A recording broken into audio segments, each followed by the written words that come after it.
हाय। Good morning प्यारे बच्चों। कैसे हैं आप सब लोग। आशा है आप सभी अपने परिवार के साथ सकुशल एवं स्वस्थ होंगे। आज हम सॉलिड स्टेट का 8वां लेक्चर स्टडी करेंगे। इससे पिछले 7 लेक्चर में हमने बहुत सारी चीज़ डिस्कस की। आज एक नया टॉपिक जिसका नाम है एकक कोशिका का घनत्व, इसका मतलब डेंसिटी ऑफ यूनिट सेल।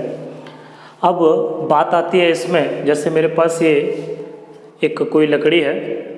इस लकड़ी की अगर मैं बात करता हूँ, अगर मैं इसके इतने हिस्से का आप थोड़ा सेल्फ से एनालिसिस करें कि मैं अगर इतने हिस्से का घनत्व निकालूं तो कितना होगा, अदरवाइज इस पूरी लकड़ी का अगर मैं यहाँ से यहाँ तक पूरी लकड़ी का घनत्व निकालता हूँ तो कितना होगा। ये सेल्फ से एनालिसिस करने की बात है, आप इसको प्रैक्टिकली समझने का प्रयास करें। मेरे ये बोर्ड है, अगर मैं इस बोर्ड के इतने छोटे से हिस्से का, इस कॉर्नर की बात करता हूँ, इस कॉर्नर का छोटे से पार्ट का अगर डेंसिटी निकालूँ तो कितना आएगा, अदरवाइज इस पूरे का डेंसिटी निकालूँ तो कितना आएगा। हम सब ये अच्छी तरीके से जानते हैं कि जो घनत्व है उस घनत्व को निकालने का फॉर्मूला होता है घनत्व बराबर द्रव्यमान बटे आयतन। एम आई राइट।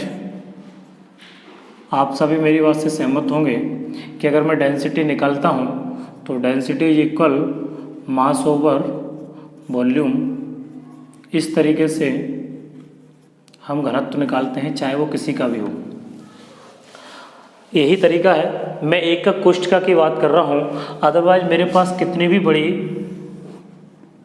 क्रिस्टल लैटिस हो, इसमें बहुत सारी एकक कोशिकाएँ हों, इस तरीके के बहुत सारे पार्ट्स बटे हुए हों, ठीक, एक छोटे से पार्ट की बात करूं या संपूर्ण पूरे की बात करूं। अगर मैं 3D की बात कर लेता हूं कि इसमें ये मैंने 3D इस तरीके से, कैसे भी आप इसको एनालिसिस कर सकते हैं। इस तरह के बहुत सारे क्यूब पड़े हुए हैं, तो मैं एक क्यूब की बात करूं या पूरे क्रिस्टल लैटिस की बात करूं, डेंसिटी हमेशा ध्यान रखना, जब तक पदार्थ अर्थात कोई भी सब्सटेंस चेंज नहीं होता तब तक उसका घनत्व वही रहता है। ये बात अगर हम ठीक से समझ सकते हैं देन आप घनत्व को आसानी से फाइंड आउट कर सकते हैं। ये सर नो, मेरी बात दोबारा समझ लें। मैं घनत्व की बात कर रहा था, इसका मतलब एकक कोशिका के घनत्व की बात कर रहा हूँ या मैं क्रिस्टल जालक की बात कर रहा हूँ। तो अगर मैं क्रिस्टल जालक के घनत्व की बात करूँगा तो क्रिस्टल जालक का mass of crystal lattice over mass of volume, volume of crystal lattice, जो भी आपने क्रिस्टल लैटिस लिया है उसकी बात करेंगे। यहाँ हम एकक कोशिका की बात कर रहे हैं, इसका मतलब यूनिट सेल दे रखा है, तो यूनिट सेल का मास कितना है वो और यूनिट सेल का वॉल्यूम कितना है वो। तो हम यहाँ लिखने वाले हैं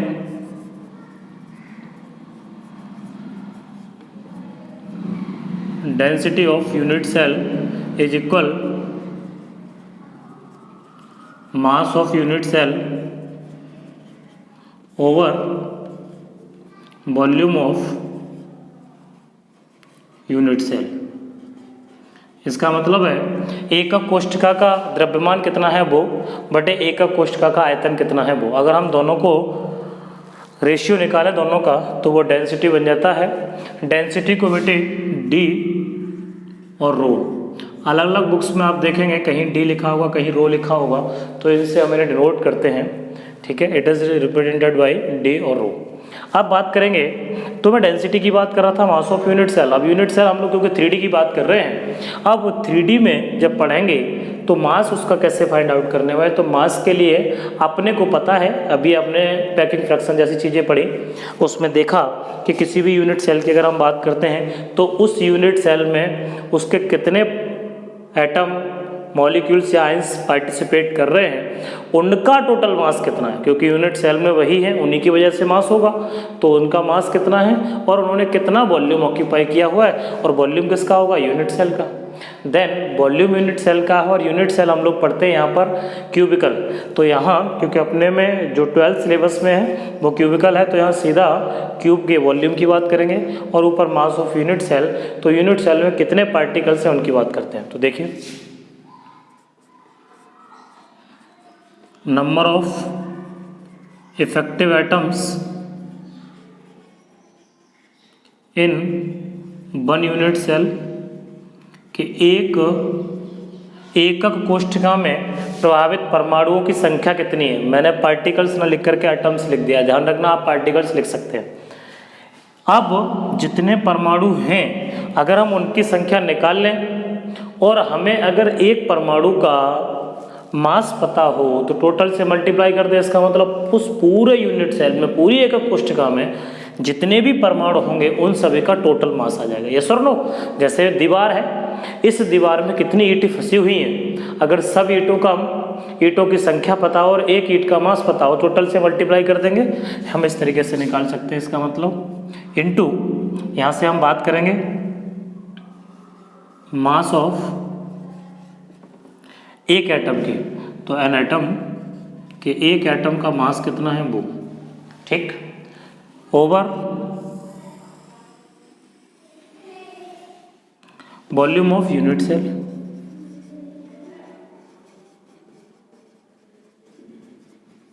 उस यूनिट सेल का वॉल्यूम कितना है। अब नंबर ऑफ इफेक्टिव एटम्स, इसको हम लोग नाम देते हैं रैंक, जिसे जेड कहते हैं, इनटू एक, हमने इसको मान लिया m, जो एक एटम का मास है, ओवर वॉल्यूम, जो इसका वॉल्यूम है। अगर हम ये मान लें कि ये, तो हमारे पास फॉर्मूला होगा D is equal Z into M by a cube. अब m क्या है बेटे, मास ऑफ एन एटम। अब बहुत ज़रूरी चीज़ सीखनी, 1 मिनट फोकस करेंगे। मैं मास एक एटम के, इस m का मास, जो मास ऑफ एन एटम है, इसकी वैल्यू कैसे फाइंड करते हैं। विनो, हम सब जानते हैं, हमने 11th स्टैंडर्ड में एक चीज़ पढ़ी थी, मोलर मास। अगर मैं ये कहूँ कि मोलर मास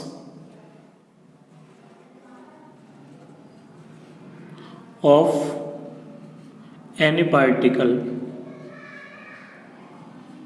अगर किसी पार्टिकल का मोलर मास हम कंसीडर कर लें कि m ग्राम है, मोलर मास लिखा हुआ है, इसका मतलब है 1 मोल का मास। यही चीज़ें समझनी है। इसका मतलब है कि मास ऑफ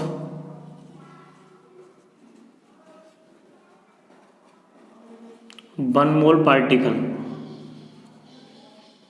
थोड़ा ठीक से समझना। इसका मतलब है कि जो 1 मोल है, 1 मोल पार्टिकल्स का जो मास है वो m ग्राम है। 1 मोल से मतलब है 6.022 इंटू 10⁻23 पार्टिकल्स, जिसे हम लोग एवोगैड्रो नंबर के नाम से जानते हैं। इतनी बात ध्यान रखनी है कि इतने पार्टिकल्स की अगर हम बात करते हैं तो इतने पार्टिकल्स का जो मास है बेटे वो m ग्राम होगा। लेकिन अपने को तो सिर्फ एक एटम का मास चाहिए, बिकॉज फॉर्मूले में मास ऑफ एन एटम, एक एटम का मास चाहिए। तो हम जब निकालेंगे तो मास ऑफ एन एटम, इसका मतलब एक एटम का मास जब भी निकालोगे तो m ग्राम इतने का था, तो 1 का निकालोगे तो टोटल से डिवाइड हो जाएगा।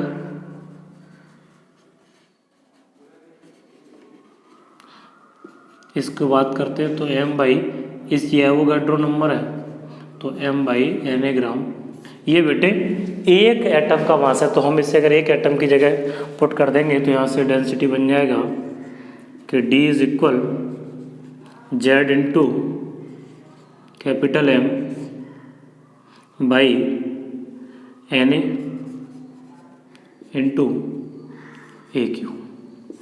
ये बेटे 5 यहाँ क्वांटिटीज़ दे रखी हैं। अगर 5 में से किन्हीं 4 क्वांटिटी की वैल्यूज़ पता है तो हम 5 भी आसानी से फाइंड आउट कर सकते हैं। इस फॉर्मूले का ध्यान रखना। और डेंसिटी पर बेस्ड हर साल लगभग बोर्ड एग्जाम में क्वेश्चन आता ही आता है, इस बात का सभी ने ध्यान रखना है।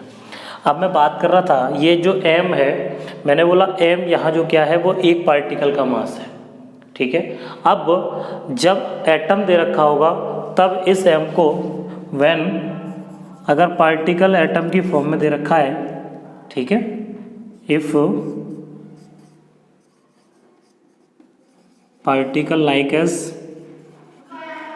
एटम, देन तब आप लगाने वाले हो D is equal Z into GAM, gram atomic mass. ध्यान रखना, इसका मतलब है ग्राम एटॉमिक मास। ये एक एटम का मास है और जिसको हम लोग ग्राम एटॉमिक मास के नाम से जानते हैं, ओवर AQ।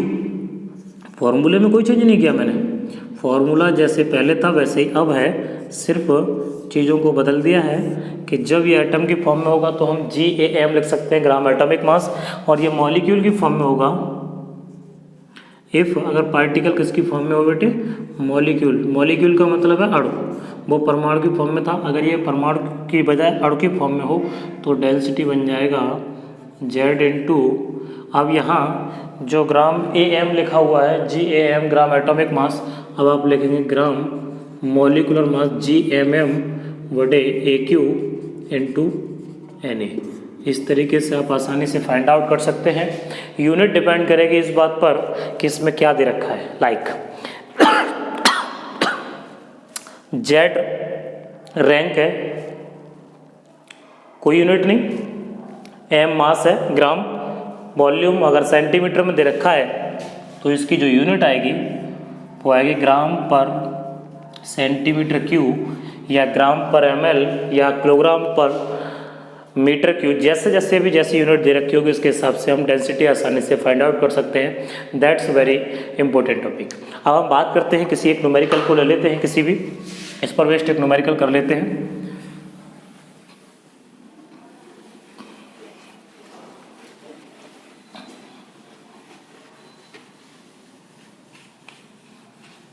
इसे ध्यान रखना, 1 से 2 बार करके देखने की आवश्यकता है और इस पर क्वेश्चंस बहुत बार आते ही आते हैं।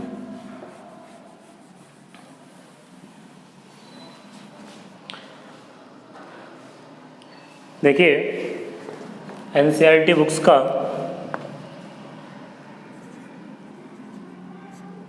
हम लोग क्वेश्चन ले रहे हैं 1.11, ये इस तरफ से डेंसिटी पर बेस्ड क्वेश्चन है। देखिए सिल्वर क्रिस्टलाइज इन FCC लैटिस, इसका मतलब है जो सिल्वर है वो FCC का मतलब है face centre cubic unit cell, जिसको हम लोग कह सकते हैं फलक केंद्रित घनीय एकक कोष्ठका में सिल्वर अर्थात जो चांदी है वो क्रिस्टलीकृत होता है।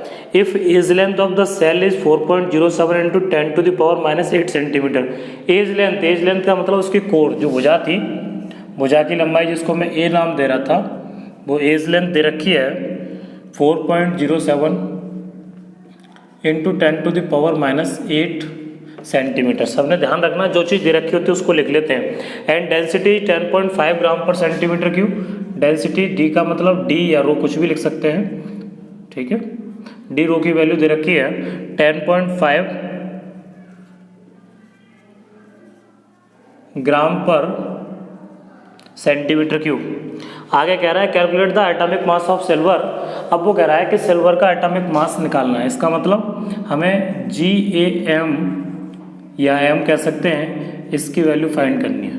यस, बात थी सिल्वर की, तो सिल्वर का बेटे मोलर मास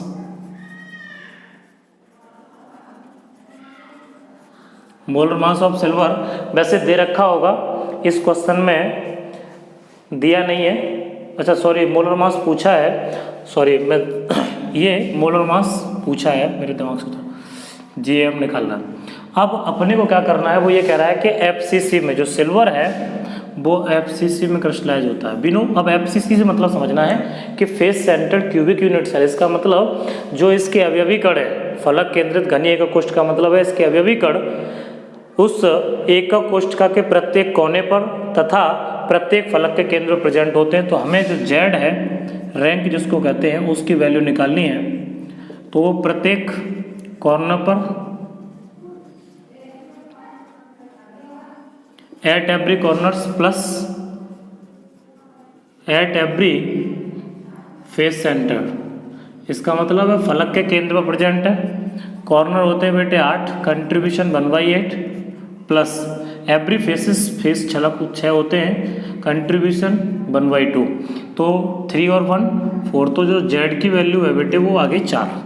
अपने पास डेंसिटी का फॉर्मूला था, density is equal Z into GAM या M over Na into AQ। अब आप डेंसिटी की जगह वैल्यू पुट करेंगे, अपने को निकालना है GAM अर्थात M की वैल्यू निकालनी है। तो M इज इक्वल क्या हो जाएगा यहाँ से D into AQ into Na over Z। अब आपको वैल्यू पुट करनी है, D की वैल्यू कितनी है 10.5, इंटू ए क्यू, ए की वैल्यू है 4.07 इंटू 10⁻⁻8 की पावर एन एवोगाड्रो नंबर है 6.022 इंटू 10⁻23 ओवर जो जेड है, जेड की वैल्यू है बेटे 4। आपने कैलकुलेशन करनी है, जितनी ज़्यादा आसानी से इसको आप क्यूब करेंगे 4.07 का इंटू 10⁻⁻8 और पावर के ऊपर पावर लग रही होती है तो उसका आपस में मल्टीप्लाई हो जाता है, तो 8 3 या 24, यहाँ हो जाएगा 10⁻⁻24 इंटू 6.022 इंटू 10⁻20। इसका 3 बार मल्टीप्लाई करके वो आपको यहाँ लिखना है और नीचे दे रखा है 4, इसे डिवाइड करके कैलकुलेशन करनी है। और जब भी आप कैलकुलेशन करोगे जो आंसर आएगा वो ग्राम पर मोल में आंसर आने वाला है, ये ध्यान रखना। जो एम की वैल्यू आएगी वो जितनी भी आए, आई थिंक इसकी जो वैल्यूज़ आएगी वो 107 के राउंड फिगर आएगी। ठीक है, आप इसे कैलकुलेट करेंगे, आसानी से कर पाएंगे। मैं एक क्वेश्चन की बात और कर लेता हूँ इसी के साथ।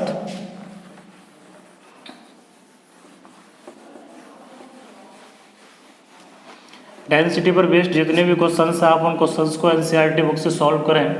जो क्वेश्चंस नहीं आए उसे कमेंट बॉक्स में लिख दें और उसे पूछ सकते हैं। जैसे मैं बात कर रहा हूँ, इसके बाद 1.15 की बात कर लेते हैं।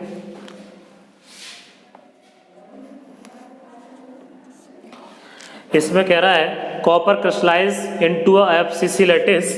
जो कॉपर है Cu वो एफसीसी में क्रिस्टलाइज होता है, ये बात ध्यान रखनी है। अभी एफसीसी में था, उसी तरीके से ये भी एफसीसी में दे रखा है।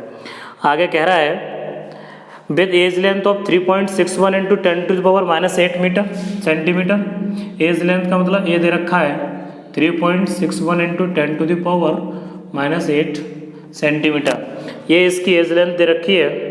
आगे कह रहा है so that the calculated density is in agreement with its measured value of 8.92 ग्राम पर सेंटीमीटर क्यूब। मतलब वो ये कह रहा है कि आपको ये प्रूफ करना है कि जो डेंसिटी है उसका वो 8.92 ग्राम पर सेंटीमीटर क्यूब है। ध्यान रखना, ये वैल्यूज़ आपको लगानी नहीं है, ये प्रूफ करके लानी है 8.92 ग्राम पर सेंटीमीटर क्यूब। एज लेंथ दे रखी थी और कॉपर एफसीसी में क्रिस्टलाइज होता है। अब आपको देखना क्या है कि केवल ए की वैल्यू दे रखी है। जब एफसीसी में दिया है तो जो जेड है वो आप निकाल सकते हैं कंट्रीब्यूशन एवरी कॉर्नर होते हैं 8, कंट्रीब्यूशन 1/8, 6 फलक और फलक का कंट्रीब्यूशन 1/2। कैलकुलेशन करोगे तो 4 2 3 जा 6 और 8 से 8 जेड की वैल्यू आ गई। अब कॉपर की बात थी तो जो कॉपर का मास लगाओगे वो 63.5 ग्राम पर मोल, इस तरीके से इसकी वैल्यूज लगाओगे। अब आपको फॉर्मूले में पुट करना है। फॉर्मूला क्या होता है? Density D is equal Z into M over Na into A cube. Z की वैल्यू आपके पास है 4, M 63.5 over A cube 3.61 into 10⁻⁻8 power 3 into Na Avogadro number 6.022 into 10⁻23। अब आप इसे कैलकुलेशन करेंगे तो ये जब कैलकुलेशन करके लेके आएंगे तो लगभग ये 8.92 ग्राम पर सेंटीमीटर क्यूब, थोड़ा बहुत 8.90 के राउंड फिगर आएगा। आपको जितना ज़्यादा आप मैथमेटिकली प्रॉब्लम को सॉल्व कर पाएंगे उतना ज़्यादा आपके आंसर एग्जैक्ट पोजीशन में सही मिल पाएंगे। ठीक है, तो इतना अपने को ध्यान रखना है कि निश्चित तौर से ध्यान रख ले कि डेंसिटी का क्वेश्चन मोस्टली चांसेस पे आता ही आता है। अब ये 1.15 हो गया, ऐसे क्वेश्चंस को करेंगे। अब 1.15 के साथ इसमें कुछ एग्जाम्पल्स भी दे रखे हैं तो उन एग्जाम्पल्स की भी फोकस करेंगे। अब मैं क्वेश्चन कर रहा हूँ, इसमें वेस्ट क्वेश्चन है 1.13 और दे रखा है। देखिए 1.13 में कह रहा है niobium crystallise in body centre cubic structure. इसका मतलब नायोबियम दे रखा है Nb और वो कह रहा है कि ये BCC में क्रिस्टलाइज होता है। ये ध्यान रखना है कि BCC में हो रहा है, इसका मतलब जो रैंक है Z उसकी वैल्यू निकालोगे। जो कांस्टेंट पार्टिकल है वो कहाँ प्रेजेंट होंगे? At every corners at every corners plus at body centre. इसका मतलब है इसके बॉडी सेंटर पर प्रेजेंट होंगे और प्रत्येक कोने पर, कोने होते हैं 8, contribution 1/8 plus body centre contribution, तो 1 + 1 ये वैल्यू होगी बेटे 2। सबने ध्यान रखना है जो जेड है उसकी वैल्यू होगी 2। ये बीसीसी के लिए। अब आगे कह रहा है इफ डेंसिटी इज 8.55 ग्राम पर सेंटीमीटर क्यूब, डेंसिटी दे रखा है इसका 8.55 ग्राम पर सेंटीमीटर क्यूब ये दिया है। आगे कह रहा है calculate atomic radius of niobium using its atomic mass 93U। ध्यान रखना ये दे रखा है 93U, इसका एटॉमिक मास दिया है। जो एटॉमिक मास है वो 93U दे रखा है। आप पूरा कन्वर्ट करके लेके आओगे तो ये पता है कि इस समय एक एटम का मास दिया है 93U, तो आप सीधा लगा सकते हो। अदरवाइज 93 को आप कन्वर्ट करके 6.0222 इस प्रकार से मल्टीप्लाई करके कैलकुलेशन करके लेके आओगे मोलर मास में, तो हम इससे कह सकते थे 93 ग्राम पर मोल। ध्यान रखना अगर मैं इसको ये कहूँगा दे रखा है उसके हिसाब से GAM, तो बन जाएगा ग्राम पर मोल। D density. अब बात करेंगे, वो कह रहा है रेडियस, अपने को रेडियस निकालनी है। मैंने लास्ट वीडियो लेक्चर में बीसीसी के लिए पैकिंग फ्रैक्शन बताया था, वहाँ रिलेशन निकलवाया था ए और आर के बीच रिलेशन। जब आपने ए आर के बीच रिलेशन निकाला है, क्योंकि बॉडी सेंटर का मतलब है पार्टिकल इस तरीके से अरेंज हो रहे हैं, पार्टिकल इस तरीके से अरेंज है और एक पार्टिकल इसके मिड में प्रेजेंट है और ये तीनों आपस में कांटेक्ट में थे, ध्यान होगा आपको। और ये और इसके बीच रिलेशन आपको बताया था। अगर मैं इसको अलग लिख लूँ तो इस तरीके से निकला था, ये R था, ये 2R और ये R किसके इक्वल था, ये प्लस ये पाइथागोरस थ्योरम से आपने निकाला, ये A² था, ये A√2 था, तो इसको हमने 2A² बोला, A², तो 3A² इज इक्वल 4R का स्क्वायर। ये रिलेशन निकला था 4R का स्क्वायर इज इक्वल A² और ये तो 3A², यहाँ से 14R²/3A²। हमें यहाँ से A निकालना है, जिससे A जब निकल आएगा तो आप रेडियस आराम से निकाल पाओगे 3A²/16 इस तरीके से, तो √3A/4 ये आपकी रेडियस। अगर आप A निकाल के लाते हैं और इसे इसमें पुट कर देते हैं देन आप आराम से रेडियस निकाल पाएंगे। बात थी कि A की, अब A कैसे निकालेंगे, तो डेंसिटी का फॉर्मूला था D = Z इंटू M या GM ओवर जो वॉल्यूम है वो लगाते हैं तो AQ into Na Avogadro number. आप करेंगे कैसे कैलकुलेशन करनी है इसकी, आपको क्या करना है AQ की वैल्यू निकालनी है, तो AQ इधर पहुंच जाएगा, ये बनेगा Z into M/D into Na। देखिए Z की वैल्यू है 2, M 93, D density 8.55 into Na Avogadro number 6.022 into 10⁻23। अब आपके पास AQ है, AQ की वैल्यू निकालने के लिए आपको ध्यान रखना बोथ साइड्स का लॉग लेना पड़ेगा, taking log on both sides, दोनों तरफ का। यहाँ से कैंसिल करोगे तो 186 हो जाएगा, नीचे से 8.55 और इसका मल्टीप्लाई कर लेना जितना भी आएगा, और 10⁻, ये माइनस जो पावर है 23 वो ऊपर जा कर के चेंज हो जाएगी, प्लस की थी तो ऊपर जा कर के माइनस की जाएगी -23। अब बोथ साइड्स लॉग लोगे तो taking log on both sides,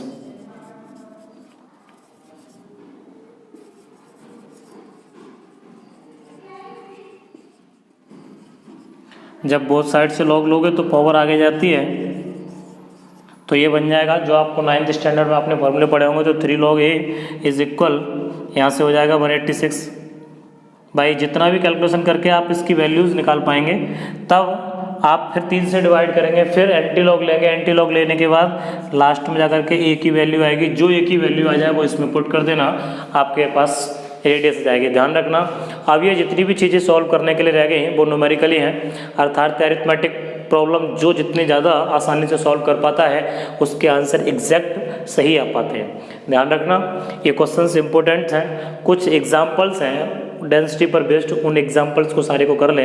अगर किसी प्रकार की कोई भी प्रॉब्लम्स बनती है इन टेक्स्ट और एक्सरसाइज प्लस एग्जांपल्स सारे क्वेश्चंस करने, अगर कोई प्रॉब्लम्स आती है तो निश्चित तौर से आप कमेंट बॉक्स में लिखें, आपकी प्रॉब्लम को सॉल्व आउट करके आपके व्हाट्सएप नंबर पर सेंड कर दिया जाएगा।